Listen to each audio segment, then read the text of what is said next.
Good afternoon, everybody, and welcome to this week's Teen Take and Make Craft Kit, Art Kit from Manlius Library. If you picked up your kit this week, you will have received materials for two projects. Really simple but effective projects.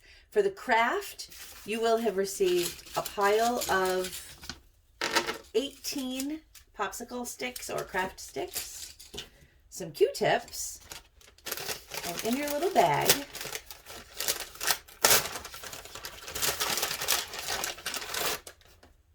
some glue. It says glue right on it. For the art project, you will have received 3 little containers of paint. Everybody got some version of a green, a blue, and a yellow, a couple of pieces of tissue paper, and a canvas. We're going to set that aside. You'll notice there's no brush in the kit this week.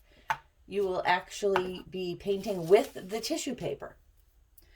You also won't need a cup of water, but it's always a good idea to have a damp rag. You can see this is the one I've been using pretty much since we got started doing these. I have a whole pile of them. So you will want a damp rag. We're working with glue, we're working with paint. It's never a bad idea to have a damp cloth on hand. So we're going to start with a craft today, and we are making a little coaster that looks like a pallet. So we're going to open our glue. It's very simple, and yet you can make it as creative as you want. And to start, we're going to take 3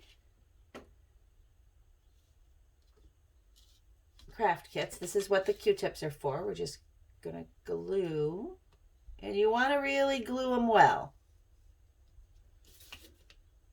And do 1. And then pick another one. You can look through your craft sticks and pick the ones that you want to be the top. You can be as specific and exacting as you'd like. Okay, so there's that. We've got 1 stack. We're going to make 3 of these. 3 stacks of 3. And that'll be the base or the feet.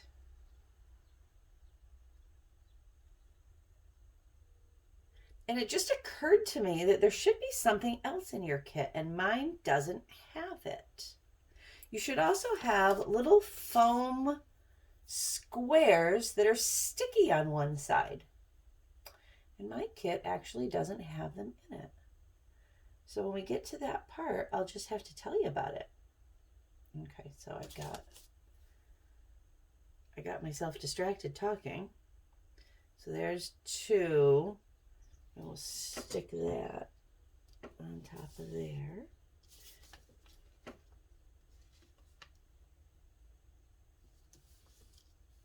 Okay. And then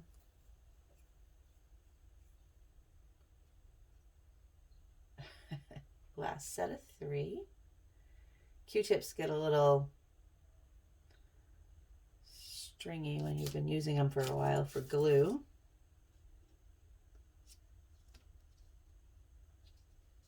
Okay, oop, that one is a little curved. One of them is. That one is a little curved.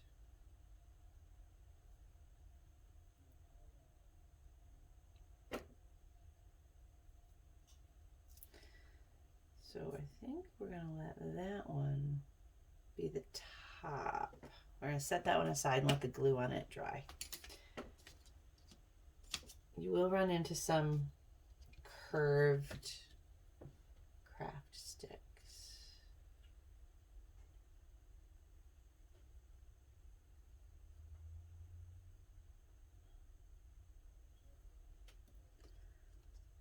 There's 2. And 1 more.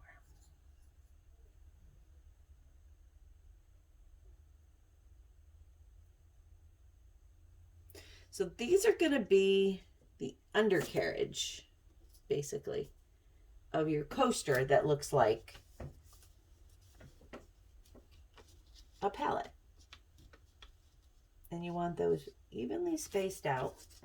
And now when we get to this part, I think it's a good idea to lay out your top pieces so you know exactly where you want them to be. Because once you glue them on, it can get kind of messy. So if you just, that one's curved too. So the curved ones will work better upside down like that.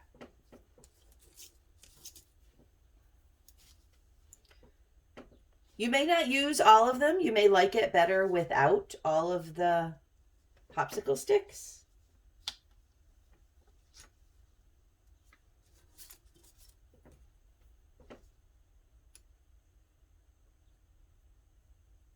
There will be, oh, I like the top of that one better.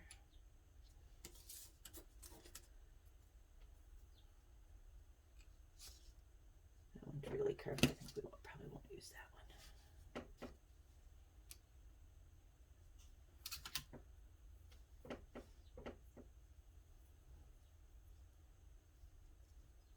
Okay, so once you get them exactly where you want them,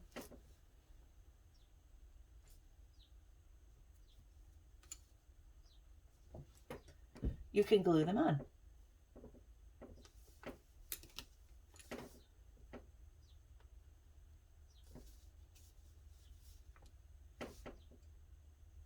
Yeah, I like that.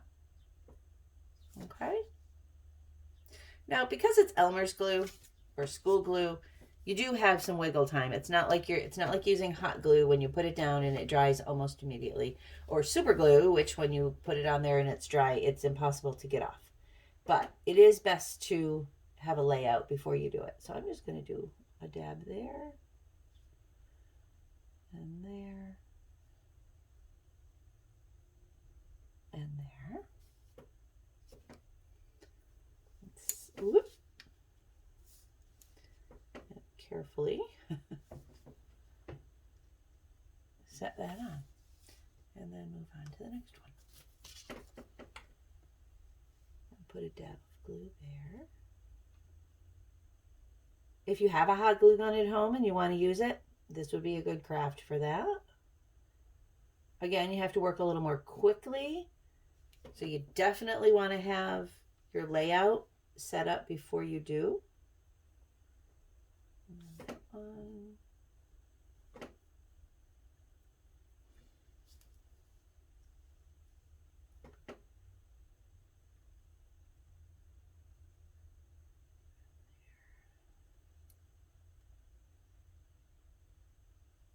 And there.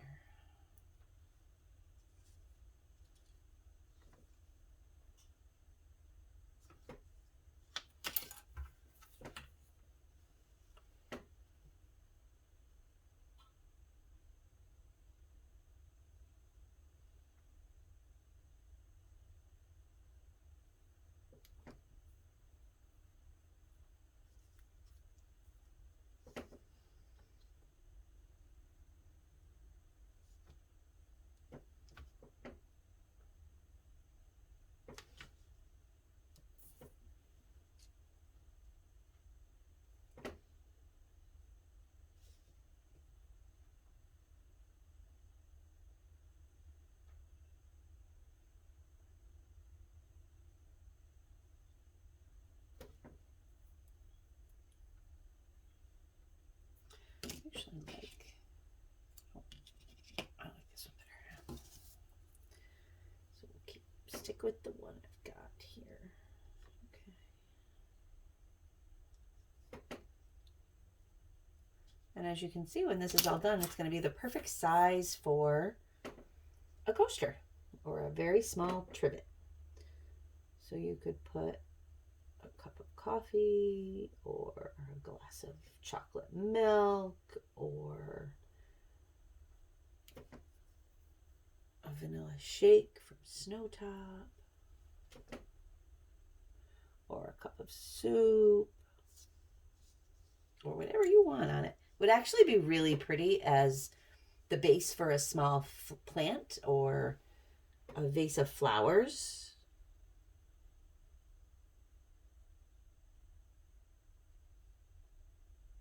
Almost like a little plant stand.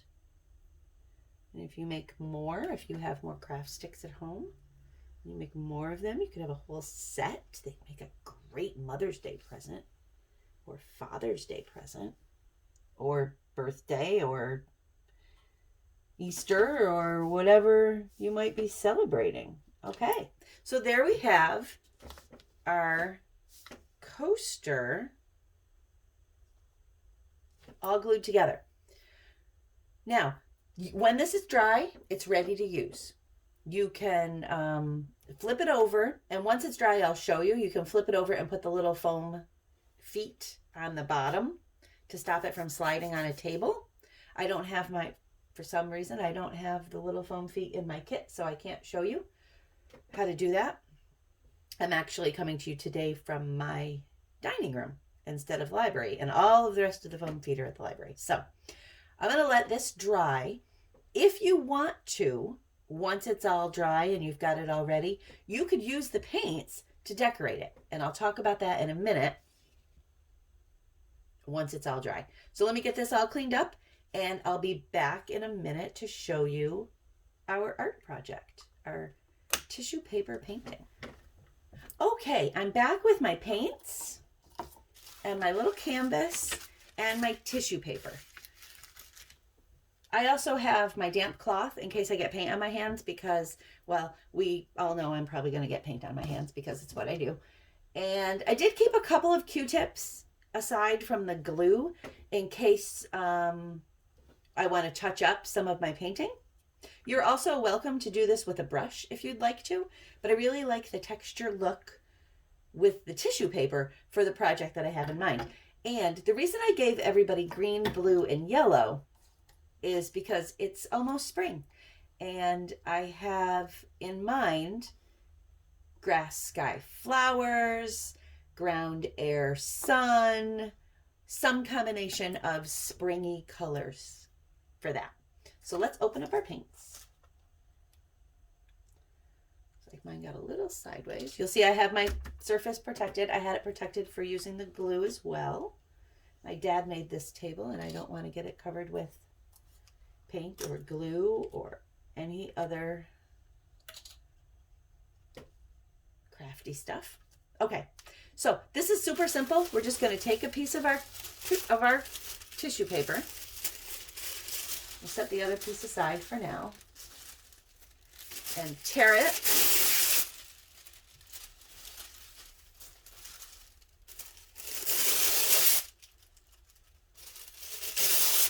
Now, your tissue paper has a smooth, it almost feels, it feels shiny, and it looks shiny. And the other side is more dull. I like to use this side into the paint, so we're just gonna crinkle it up. Have a little bit here for a handle. We're gonna start with the green.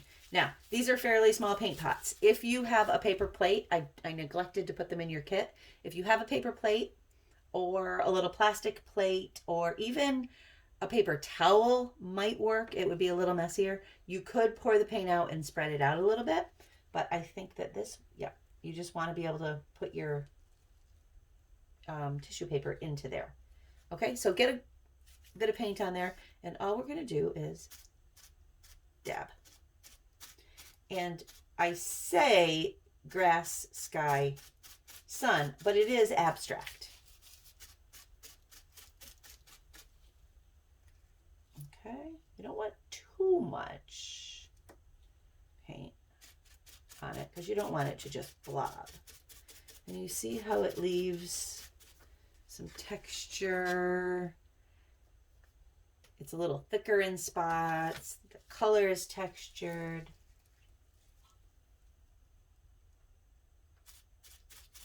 So we'll do that with the green and set that aside. You can see how it does get a little messy. Grab another piece, crinkle it up.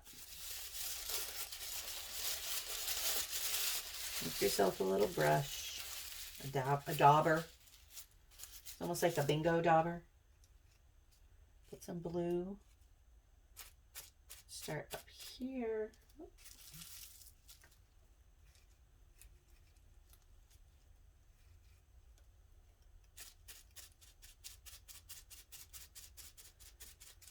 Okay, I'm going to pull some of that green right up into the blue. But now we've got green and blue on here. We don't want to put it into one of those. So we'll set that aside. This is why I gave everybody 2 sheets.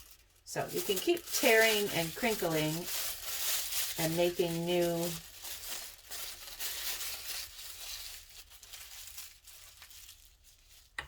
So we're going to go back into the blue. And do more blue up here.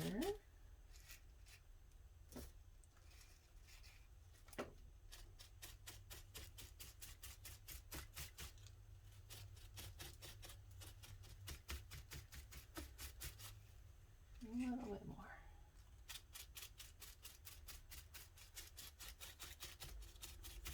Okay, I'll set that aside. And make another one.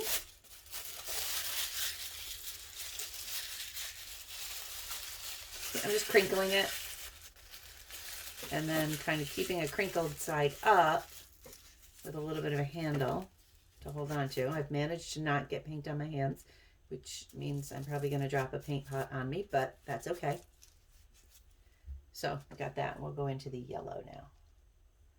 And I think I'm going to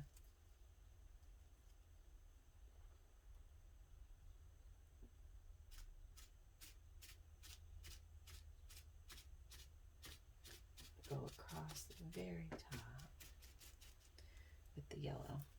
I'm going to set that aside. I'm going to take a Q-tip. I'm going to go into the yellow. Okay. I'm just going to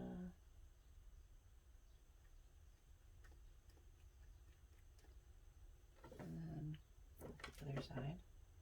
And if you want to mix your paints in the pots, you absolutely can do that. I just don't want to do that because I'm going to use these paints in a little bit to paint my coaster.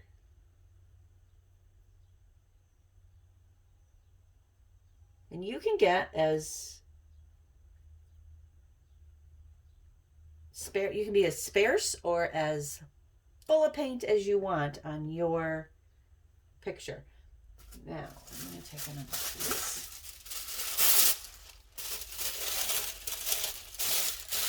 And without putting anything on it, because I put those dots down, I'm just going to do this and kind of, so that there's just kind of a hint of them there. Okay. If you have white paint at home and you want to add some white maybe to the blue or the green, not everybody got the same colors of blue and green. Some of them are lighter, some of them are darker. I think this is the darkest of the blues that I gave away. You could do that, but I really like how that came out. And there you have an abstract painting of the ground and the sky and the sun and some flowers and early spring. Okay. And you can keep going. You could add more paint with a brush, however you want to make yours look. I will clean this all up and grab the coaster because it should be dry by now. All right, so there we have our 2 projects. Our lovely painting, abstract picture of spring, and our pallet coaster, which works perfectly. Now, if you've now it's all dry. If at this point you wanted to decorate it, you could do that. You could use the leftover paints or any other paints to decorate it. You could use Sharpie markers. Really, your imagination. You could cover it with washi tape, anything like that. Now, if you're going to decorate it and then use it as a coaster, my recommendation would be to cover it completely with clear coat, some kind of clear coat. That's what I just had here. You could use this, just spray crystal clear, a couple coats of that, or a brush on clear coat would work as well. You could even use Mod Podge if you have Mod Podge at home to cover it. But you want to protect it, because if you paint it, especially with acrylic paints, and then you put a cup on it that sweats, the water will damage the design that you use. Okay, but I kind of like the look of it just as a natural palette. Mine's a little crooked, but that's okay. I hope that you had fun today. Thank you for joining me. My name is Lori, and I'm the teen librarian at Manlius Library, and you can find me here every other Thursday at 3 o'clock for a new craft and art project. I hope you have a great weekend. I'll see you in a few weeks.